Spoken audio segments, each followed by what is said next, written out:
Los aviones de Argentina, Kuwait e Israel han estado en servicio activo en combates con resultados mixtos.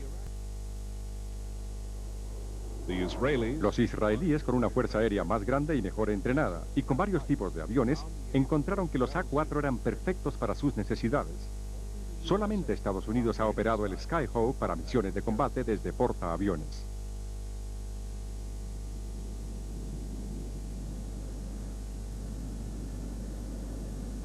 Hasta 1968 los Skyhawk llevaban el mayor peso de la ofensiva marina de Estados Unidos en Vietnam. Después de ese año, fueron reemplazados en los portaaviones más grandes por los A-7.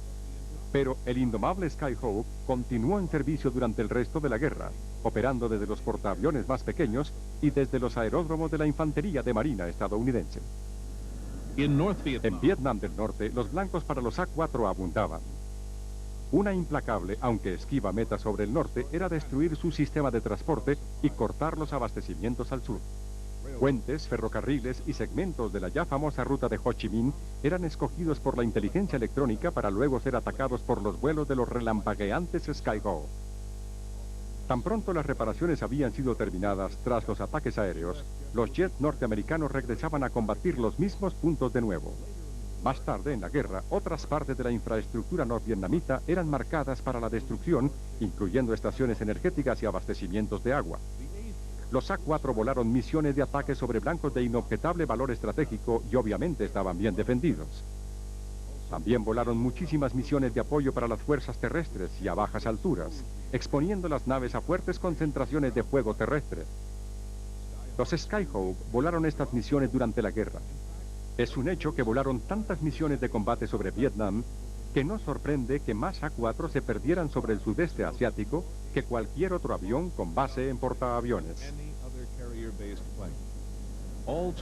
En su totalidad, sumaron el 37% de las pérdidas navales en combate y el 36% de las pérdidas de la infantería de marina.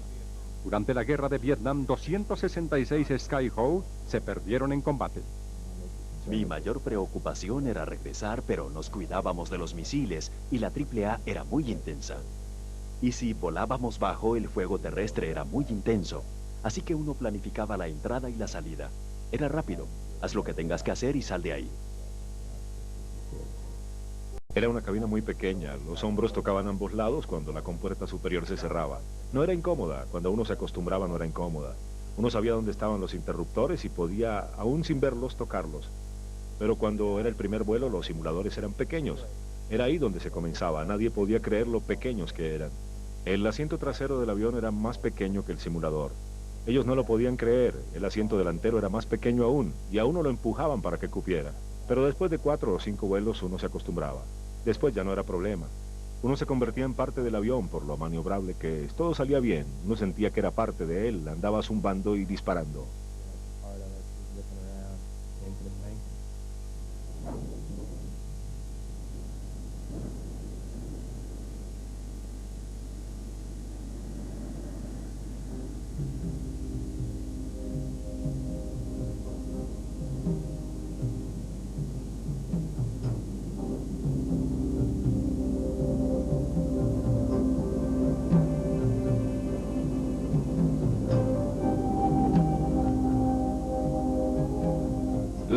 No obstante todas sus mejoras y adiciones, el Skyhawk continuó siendo una aeronave muy liviana y compacta. Esto era particularmente cierto en el Skyhawk de la infantería, que frecuentemente tenía que despegar de bases selváticas. La clave para la eficacia en el uso de los aviones estaba en el reabastecimiento aéreo. La máxima de Heinemann era que el avión podía decolar con una carga completa de armas y que después se le añadiera más combustible. Esta era la mejor manera de asegurar una misión de éxito. El avión en sí debía seguir siendo tan básico y flexible como siempre. Mientras menos combustible era cargado para el despegue, se incrementaba la capacidad de armas a bordo y se quemaba tanto combustible decolando y reagrupándose que el abastecimiento posterior era la solución perfecta. No se necesitaban tanques externos y los pilones utilizados para sostener estos tanques podrían sostener otras cosas. Heinemann no se impresionó cuando la Marina sugirió que el A-4 fuera desarrollado como una aeronave tanquera para poder ejecutar labores de reabastecimiento. Para él habían dos problemas en la decisión de la Marina. Primero, al atestar bombas y mangueras de combustible dentro del Skyhawk, lo convertían en otra clase de nave. Y segundo, el tamaño del A4 era un problema.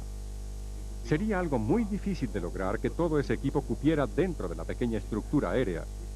La respuesta fue hallada rápidamente: no instalar el sistema de reabastecimiento dentro del avión, sino atornillarlo a la parte exterior.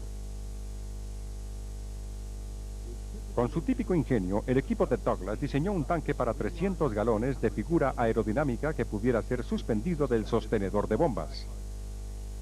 Los tanques fueron diseñados para operar independientemente de las fuentes energéticas del avión. Una hélice en la parte frontal del tanque proveía la energía que hacía funcionar las bombas y operaba la manguera de combustible. Este conjunto autónomo de reabastecimiento era conocido como la tienda amiga, y es un ejemplo más de la innovación e ideas laterales de la gente de Douglas. Con la tienda amiga montada en el centro de la nave, el A4 podía transferir todo su abastecimiento de combustible externo y la mitad del interno. Esto totalizaba 1.300 galones, y hacía que la operación valiera el esfuerzo. Proveía un increíble factor multiplicador para las entregas y un alcance efectivo para ataques aéreos a partir del portaaviones.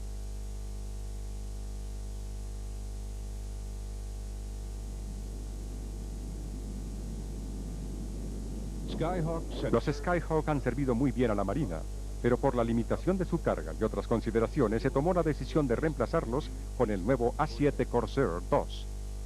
2 veces el tamaño del A4, el Corsair también podía llevar el doble de carga. Pero por ser tan grande, era incapaz de operar desde los portaaviones más pequeños de la Marina. Algunos dudaron de la decisión de abandonar el compacto y versátil A4, pero la decisión ya había sido tomada. Y cuando la guerra de Vietnam estaba en su clímax, la desaparición del Skyhawk de las superficies navales ya se había iniciado. No solo eran las voces dentro de la Marina las que cuestionaban esta decisión, sino también las voces de la infantería de Marina que rehusaban aceptar al Corsair II. En lo que a ellos concernía, el A7 no podía operar efectivamente desde pequeños aeródromos. Costaba demasiado y estaba equipado con capacidad que nada tenía que ver con las necesidades actuales.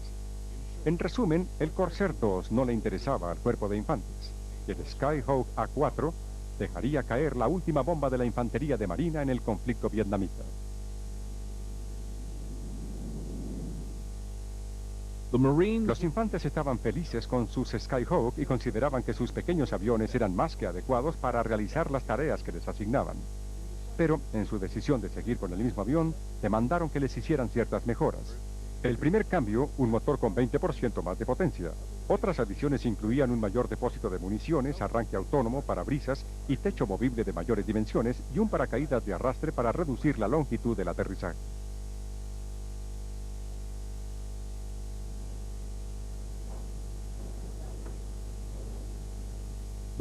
Al proyecto se le dio luz verde en mayo de 1969.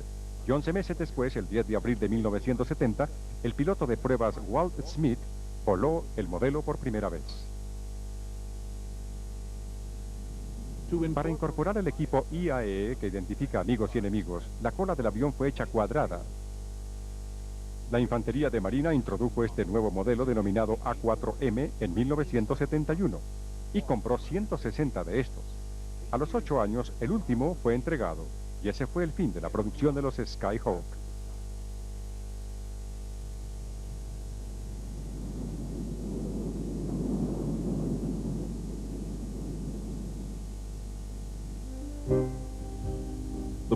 Los infantes no fueron los únicos en quedarse con los Skyhawk. Los famosos ángeles azules de la Marina eran igual de fanáticos.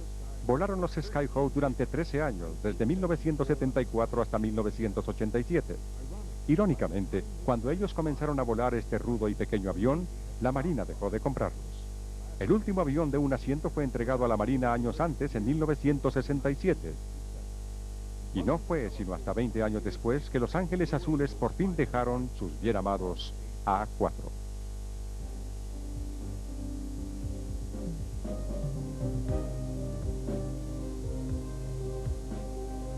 La decisión inicial de transferir a Los Ángeles Azules el Skyhawk fue tomada por razones económicas. Necesitaban de menos mantenimiento y quemaban menos combustible que su predecesor, el F-4 Phantom. El piloto de exhibiciones pronto se dio cuenta que este era un avión más apropiado para su trabajo. Lo que perdieron en velocidad era compensado con creces por la maniobrabilidad del A4. Su estrecho radio de giro, su gran empuje por promedio de peso y su promedio de viraje de 720 grados por segundo hacían del Skyhawk el vehículo perfecto para estos espectáculos aéreos.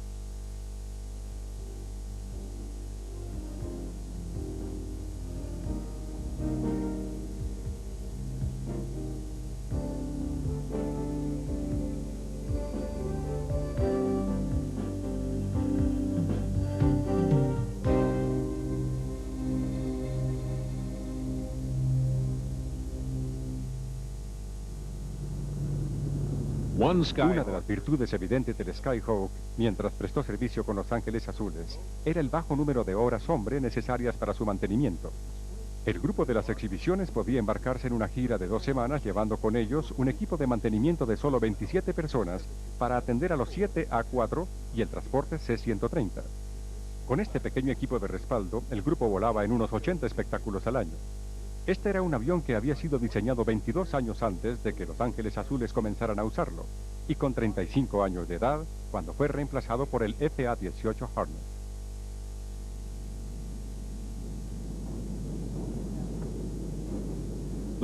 Los aviones de Los Ángeles Azules tenían motores más potentes, y todo aquello que no era necesario para su actuación era evacuado de las aeronaves.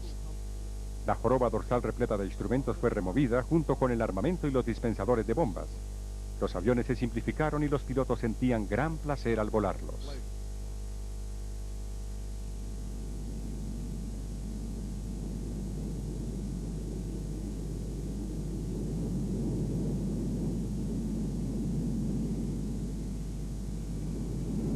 Para los hombres que habían sido entrenados en un ambiente de alta tecnología, el Skyhawk era una verdadera sorpresa.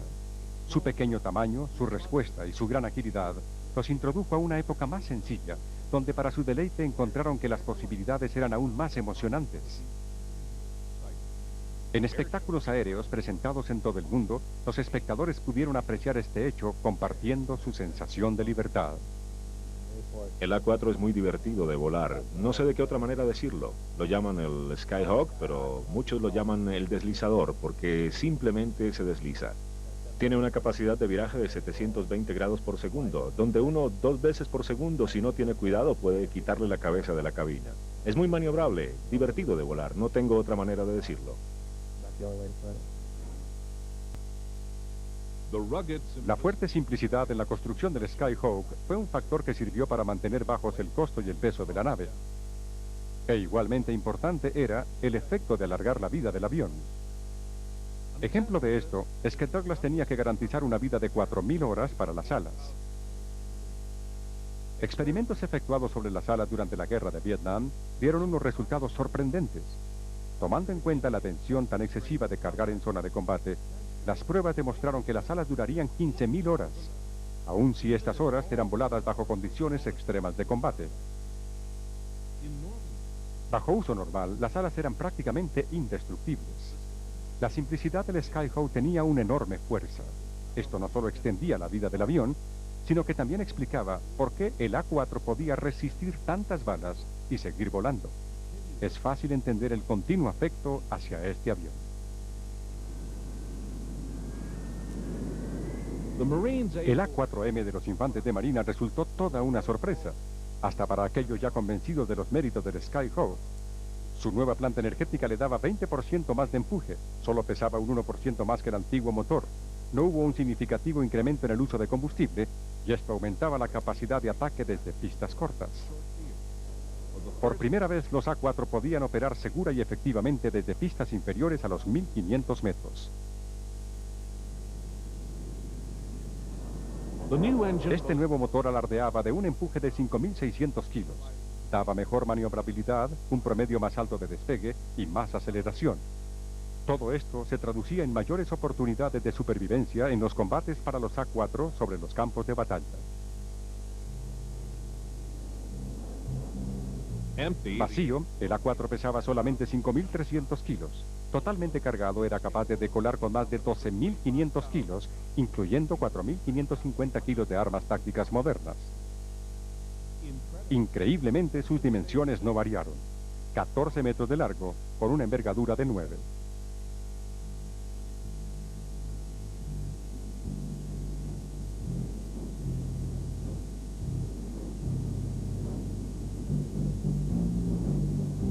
El Skyhawk original solo tenía 3 compartimientos de carga, pero los modelos C con alas reforzadas elevaron el número a 5, agregándole al ya letal potencial de la aeronave múltiples compartimientos para depósitos de bombas.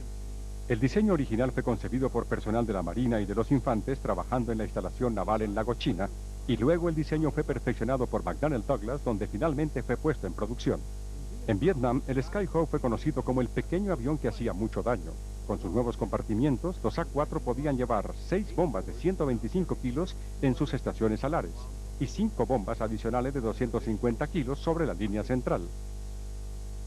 Esta importante carga bélica era complementada con una variedad de sofisticados cohetes y misiles.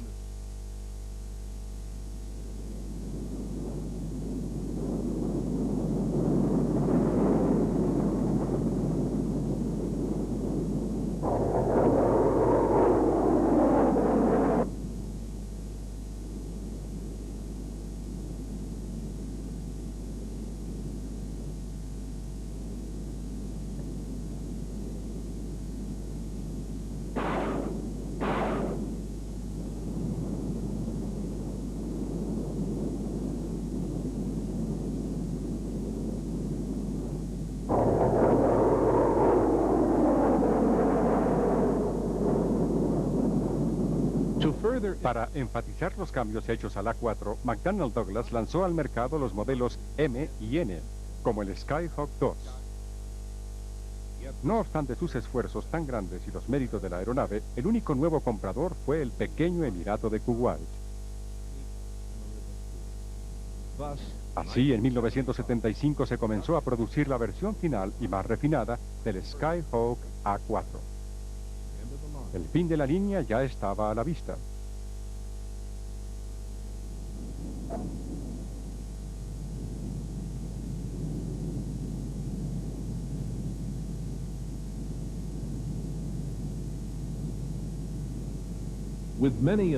En la mayor parte de las aeronaves militares norteamericanas, el fin de la producción es seguido de inmediato con la total desaparición del avión, pero no con el Skyhawk. Con su resistente estructura y capacidad para absorber nueva instrumentación y funciones, los A-4 han tardado mucho en desaparecer del servicio de Estados Unidos. Si un avión se mide por lo bien que se desempeñó, hay que poner al Skyhawk entre los primeros de la lista. Hacía toda clase de trabajos y todos los hacía bien. Uno de sus papeles más antiguos y continuos es con las armas de batalla de la Marina de Estados Unidos o Top Gun, la escuela para los mejores pilotos. Pequeño y ágil y utilizando las tácticas del bloque oriental, son los dobles perfectos de los cazas soviéticos y los perfectos mecanismos de entrenamiento para los jóvenes pilotos de la Marina.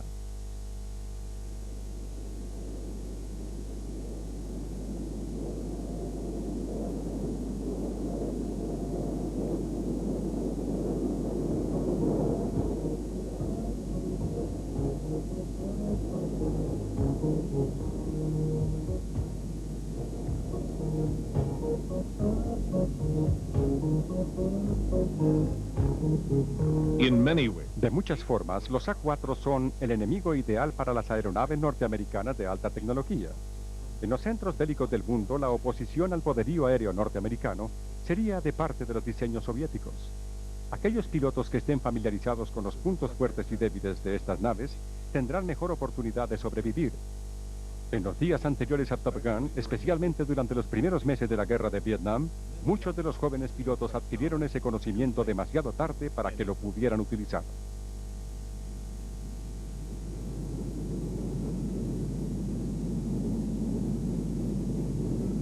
En la década de los 90, el A-4 también le sirvió a los militares estadounidenses en otros desempeños. Su versión de entrenamiento aún se mantiene fuerte, aunque sus reemplazos ya han sido designados. Los infantes de Marina hasta han renovado algunos Skyhawk para misiones de control aéreo. Pero lo que es más sorprendente aún, varios programas han comenzado a reconstruir los Skyhawk para frentes de acción. En Singapur, por ejemplo, hay un ambicioso esfuerzo de reconstrucción en el que se intenta incrementar el poder del avión en un sorprendente 35%.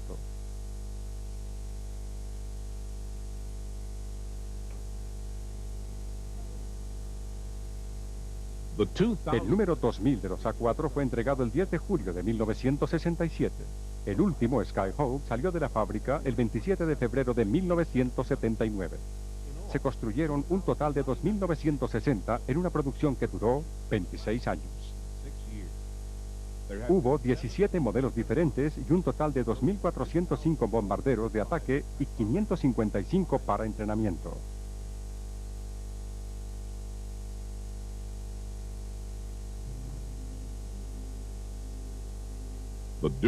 Este pequeño pero fuerte y consistente A4 seguramente seguirá volando más allá de su 50º aniversario y hasta el siglo XXI. Su diseñador Ed Heinemann una vez describió su avión como un honesto y económico avión de ataque que funcionó mejor de lo esperado. Cualquiera que hayan sido sus intenciones, es dudoso que Heinemann pensara que su pequeño y honesto avión seguiría siendo en los años venideros un testimonio aéreo al notable genio y visión de su diseñador.